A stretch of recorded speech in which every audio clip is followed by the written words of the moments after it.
Психо Кочов прашува колку пати на ден да се јаде и дали е здраво да појадуваш. Кочов нема правило за колку пати треба да се јаде, исто како што нема правило за колку пати треба денеска да вдишиш и издишиш. Телото тоа што го интересира е да внесеш доволно кислород, доволно вода и доволно храна. И затоа не би требало да се врзуваме дека толку број на оброци ќе ти помогне. Тоа е многу индивидуално и секој од нас треба да го прави врз основа на дневните обврски, нели, интензитет на физичка активност што го има, ако ја има и така натаму. Генералната препорака е дека 3 оброци би требало да имаш, затоа што веројатноста дека ти со помалку од 3 оброци ќе внесеш доволно калории и доволно хранливи вредности е многу мала. Сега, тие 3 оброци, нели, би требало да бидат оние главни кои што сите ние ги познаваме: појадок, ручек, вечера. И на таков начин да му помогнеш на телото да добие се што бара. Дали појадокот треба да го имаш или не треба да го имаш, мојот личен став е дека треба да го имаш. Breakfast доаѓа од англискиот збор break the fast, односно прекини го постот, бидејќи секој од нас додека спиеме на вечер, на еден начин пости. И кога ќе станеш ти наутро на вага сме најслаби, така, најмалку тежими. Затоа повеќето од луѓето обожаваат наутро да се мерат, бидејќи имаат килограм до 2 помалку, баш поради тоа испостување. И тоа значи дехидрирање, искористување на сите хранливи и енергетски вредности кои што сме ги добивале во претходниот ден пред да си легнеме. И мојот став е и мојата пракса е дека појадувам некаде во првиот час најдоцна од будење, но не може, науката не прифатила и не покажала дека, не знам, постои најважен оброк, затоа што постои верување дека нели појадокот е најважен оброк.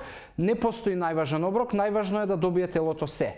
Денеска имаме и луѓе кои што практикуваат intermittent fasting, односно можеби го скокаат појадокот со намера и имаат само 8 часа временски интервал во кој што јадат. Останатите 16 часа во денонокието не јадат.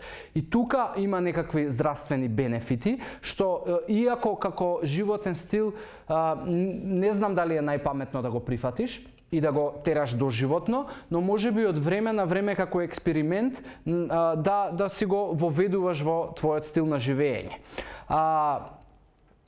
Треба да биде индивидуално. Види, ако успеваш да прескокнеш појадок, а без при тоа подоцна во денот да правиш погрешни избори, тогаш прави го тоа. За мене не е практично да скокам појадок, затоа што динамичен ми е денот, немам фиксен распоред на обврските и многу често се случува, пошто имам правено intermittent fasting, да можеби треба да јадам во 2 и да го прекинам постот, но јас не сум во можност да јадам во 2 затоа што работните обврски така налагаат. И при тоа можеби ќе треба да одложам уште саат 2 и да се доведам до толку да прегледам кај што веќе не размислуваш на здрави избори и мозокот те тера на процесирана храна. И тука е целата игра. И затоа појадокот е препорачлив, бидејќи статистички гледано луѓето кои што појадуваат прават многу поздрави избори во остатокот на денот. И статистички и научно гледано е дека луѓето кои што скокаат појадок многу повеќе се склони да пијат многу кафиња, да пушат повеќе цигари и да посегнуваат по повеќе процесирана храна, што, знаеш, пак можеби ти ако скокнеш појадок нема да внесеш калориите од појадокот, но подоцна во текот на денот и да не внесеш многу повеќе калории ќе бидат од погрешни извори. И затоа би требало да биде индивидуално како ти сметаш дека е најдобро за тебе, но дефинитивно телото бара да внесеш и доволно калории и да внесеш доволно хранливи вредности. Јас појадувам и имам 3 оброци обавезно. Ти што ќе направиш, нека биде твој личен избор.